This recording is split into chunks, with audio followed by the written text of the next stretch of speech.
Hi guys, welcome so much to the Youth Prayer Fort. So after many days of saying that I'm going to actually post a YouTube video, here goes. In this video, I'm going to be talking about three main things. One is the story of how we postponed starting a YouTube channel and the story behind why we're starting a YouTube channel. Two is the mission behind the name and the channel in general, and three is what you need to expect going forward in terms of content. So okay, let me just start by saying the name of the channel is Youth Prayer Fort, and I have been praying about a means of evangelization for some time now, and I felt like our Lord last year was calling me to start a YouTube channel. But then I gave our Lord some kind of, well, I'll say ultimatum, or I was asking for a sign. So I asked Jesus that, if you want me to start a YouTube channel, then if you do this particular thing, then I know that it's a sign that you want me to start the YouTube channel. Yesu ni nani? Who is Jesus? For those who don't understand Swahili, he came through and he actually did what he promised that he was going to do. So there are many hearts that we can break, but let's not break the heart of the King. So here we are. We're going to embarrass ourselves at some point. We're going to make mistakes. It's going to be a learning process. But as St. Ambrose says, sometimes when the Lord wants to speak, sometimes he uses a donkey. So welcome to the experience. Just a bit of a background for myself. I'm a young person who's been working with Jesus for a while now. I've been involved in intercessory ministry for some time by the grace of God. By the grace of God. So three things that I'm passionate about is discovering our identity as young people in Christ, being filled with the love of God, and getting to know our purpose in the kingdom. They probably start with being filled with the love of God. Then we discover our identity as children, and St. Paul says if children, then heirs. Then if heirs, then we have responsibilities in the kingdom. So these are three things that I'm passionate about as a young person. And now with these three, I'm going to go to the second theme of this video, which is talking about why the name Youth Prayer Fort. And then I'll go on to talk about how Youth Prayer Fort and this YouTube channel could help some young person somewhere to discover the love of God for them, one, and then two, who they are in Christ, their identity, that God's love is for everyone, but it's also for them. They are loved, they are princes, they are princesses in the kingdom of God, and there's an army fighting for us to fulfill our purpose, which is the third thing that I pray young people discover through this YouTube channel. So Youth Prayer Fort. Actually, Youth Prayer Fort started as a prayer group, and it's been running for some time. And the mission, I was praying about it sometime last year when I started the prayer group, and I was asking our Lord, I felt like our Lord wanted me to do something. As he asked many of us, everywhere we are, the Lord said, go and make disciples of all nations, baptizing them in the name of the Father, Son, and Holy Spirit. I don't baptize. I hope you don't, unless you are maybe a priest or a pastor. But to preach, to be a voice in our foolishness, because, let me not derail, to be a voice. Basically, I felt like the Lord was calling me to do something. As St. Paul says, to preach the gospel of Christ is, I'm an ambassador in chains, every Christian. So I was praying to the Lord, and one of the things, I knew clearly my mission is to young people, mainly. One of the things that he put into my mind as a name is fort. So the word fort, I'm trying to make eye contact with the camera to new YouTube things, bear with me. So the word fort, when I checked the word fort, what it means, I thought it means a place of security where you go and hide and be protected. So I was like, oh my God, such a revelation, a wonderful name. It should be like an intercessor's, we should like drive prayer as young people. And this was my mission, I felt, my particular mission, because every soul has a mission. Like there are people who are called to comedy, to prayer, to anyway. But my sole purpose, I felt, was to try and drive prayer. So that this prayer, young people praying for young people, all of us young people joining together to pray for one another and to pray for the family and the church, with that prayer becomes a fort and a protection for us, because the world now is so against faith and so against what is naturally good for human person sometimes, that prayers, like, yeah, that was the idea, that I felt like prayer is supposed to be our anchor, prayer is our protection, prayer is the thing that will move us from glory to glory, as St. Paul says. Then when I went to check like the full meaning of fort in the dictionary, another dimension that I found, apart from a center of protection, is that a fort is actually a place in the city where the army that protects the city stays, dwells. So a fort is, to my understanding, is a place where you go for protection, but a fort is not only a place of protection, but it is fortified, particularly because it houses warriors. And that was very powerful for me. Is that for me, the Lord was making it clear that every young person who is walking with Christ is called to be standing in the gap as a warrior, not only to pray for our protection and our welfare, but to reach out and to be a protection to the city through our prayers. So this was a very powerful feeling, that I thought this is the name. And after that, I didn't know what exactly to do. So we've been doing some prayer. Fast forward, so after the Lord fulfilled whatever He fulfilled, I had forgotten by this time. But by the grace of God and some people around me, He used people to remind me. And so I am here to invite you, after talking about the second element, which is the name, to the third element, which is the mission behind Youth Prayer Fort. So I'm here to invite you to what is it exactly, apart from warriors, what are we worrying? So there are so many things that have come against Jacob, which is a name that I used to describe the young Jacob, the young people of Israel, of the Lord in this generation. And something that I personally have gone through a journey with in this maybe for 5, maybe 6 years of intercessory ministry and just sitting before the Blessed Sacrament, is one, as I mentioned, identity. Many young people in the world today are asking questions. Why am I here? Is there a reason for me to be here? And one of the things that I found tied to the crisis of identity is this particular feeling that I'm good for nothing, that I don't count, that the things that I want to achieve are impossible, that I feel like a masterpiece inside, but outside it doesn't look like it. And maybe some of the things that affect identity are maybe our family background. Maybe there was nobody in your life to speak the life of Christ into you, and you feel like you're going round in circles, and you feel like there's nobody backing you up. So the crisis of identity is very much tied to who we are as children of God. And this is not philosophy, this is a reality, that we are coming from somewhere and we are going somewhere. We are not coming from our parents, because one of the things that I like to say is that your parents did not know that you are coming. They had no clue. Maybe they planned for you, maybe they tried for you, but you, particularly with your genetic makeup, with your personality, with the gift that you are to the world, they had no clue.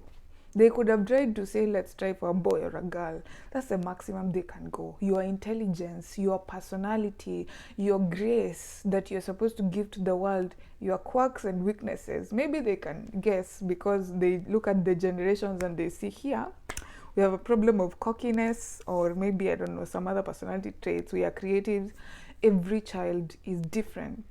And as Jeremiah says, that in the book of Jeremiah, the Lord says, before you are formed in your mother's womb, paraphrase, I called you and consecrated you to be a prophet to the nations. So this question of identity is one of the messages that I will dwell on in this youth prayer for, that you have a purpose, you have been called for a reason, and the person who will fulfill that reason for you is the Creator. So what is our responsibility? Just to believe and to cooperate. So don't be afraid.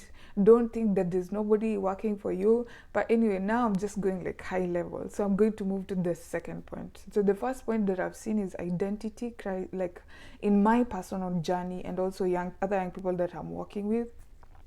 And the second is the love of God. The love of God, which I think is also answering the question of identity. But so many young people are looking for love. Like, other than the fact that they want their purpose in life, like, why am I here? What am I here to do? The ultimate question is also, is there anybody that wants me here?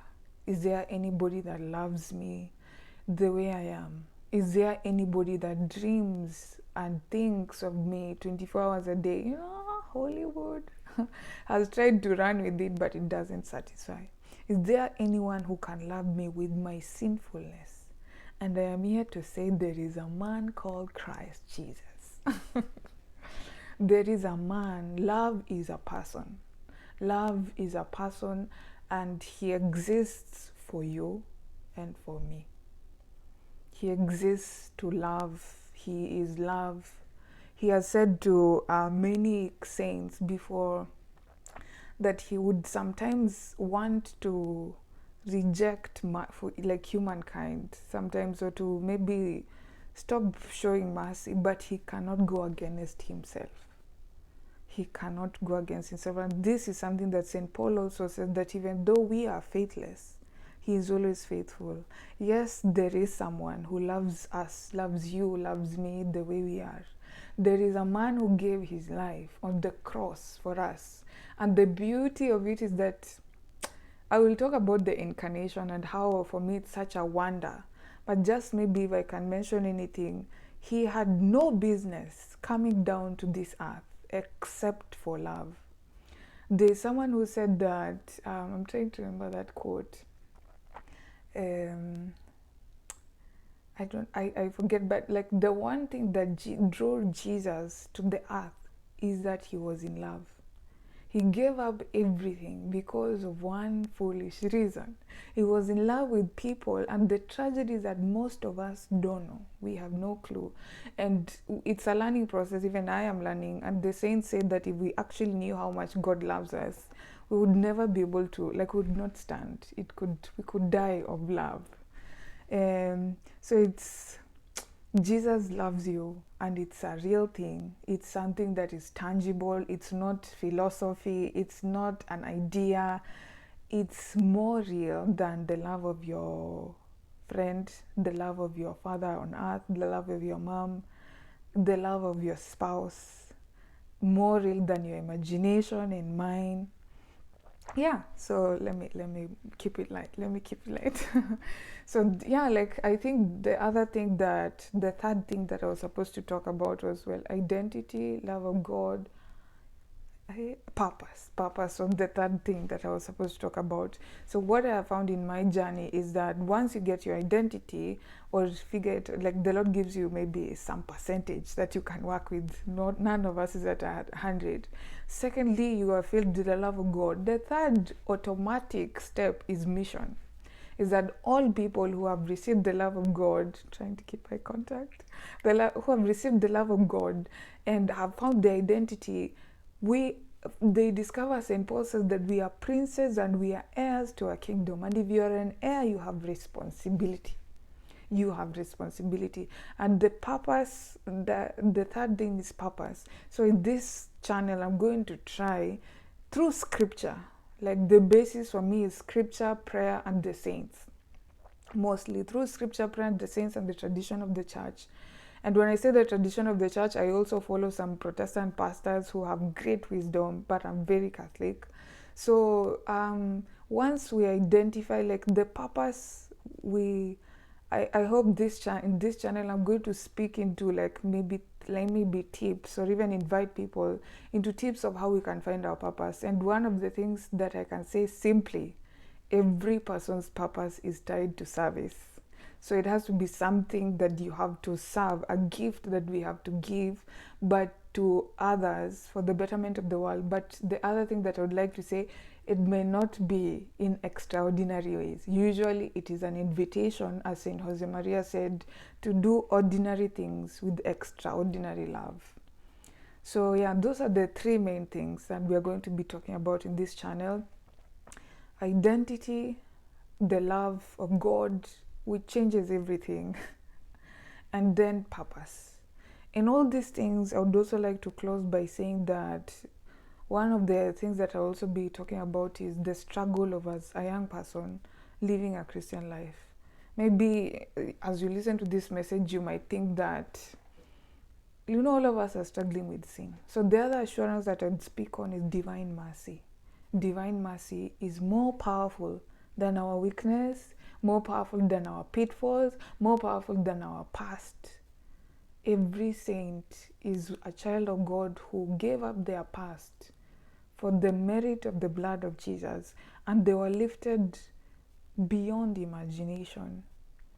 And when I say lifted, I mean they were able to go down in humility beyond imagination, because the lifting in the kingdom of God is for the infants.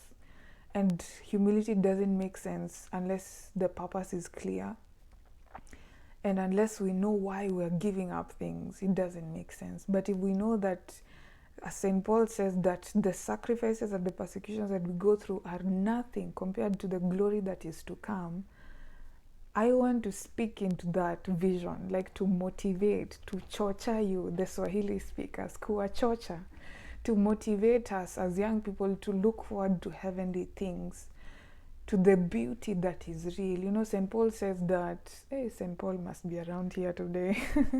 St. Paul says that everything that is good, everything that is beautiful, meditate on these things. And he says that how will they know unless someone speaks? And how will they hear, unless someone speaks? How will they believe unless they hear? How will they hear unless someone speaks? So I pray to be that voice in your head whenever you're discouraged, whenever you are sad, whenever you feel that you have fallen into sin and you can't get up, to tell you that Jesus is the same yesterday, today, and forever, and his promises never change. He said that he will love us until the end of the age, you as you are as a young person, me as I am, in our sinfulness, in our struggles. Jesus died on the cross for us. And I want to say again, he died on the cross for me, for you, and it's real. And he can affect your prayer life. He can affect your family. Prayer changes things. Divine mercy is powerful because prayer is powerful. Divine mercy changes things. Divine mercy converts souls. Divine mercy brings us to purpose. Divine mercy heals inner wounds. God is mercy. God is mercy. I was trying not to be intense, but so welcome. Welcome so much to Youth Prayer Fort. Thank you so much for all the people who said they were going to subscribe. I would like to give a shout out to all of you. It is because of your pressure that I actually got the courage and the confidence to speak, because I also am a great sinner, and I plead and beg for your prayers as I also pray for you.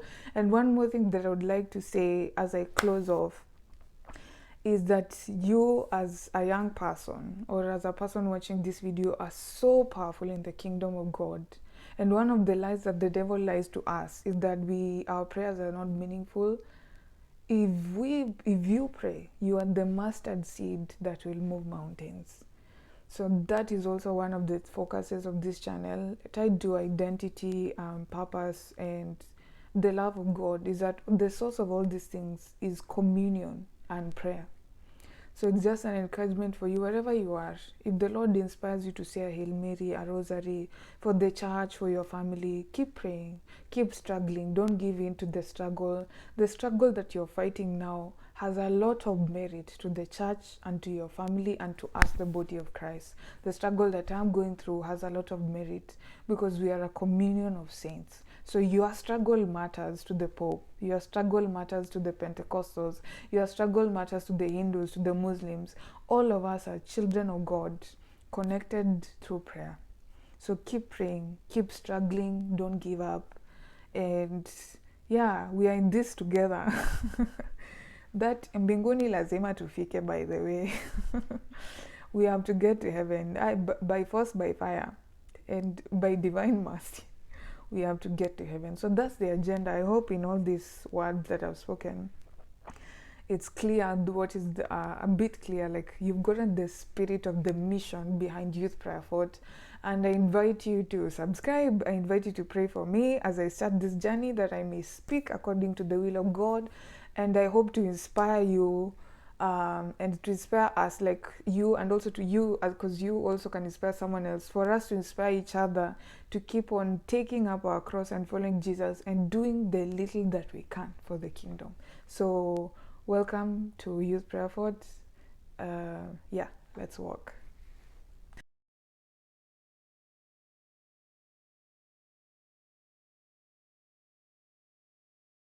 And actually,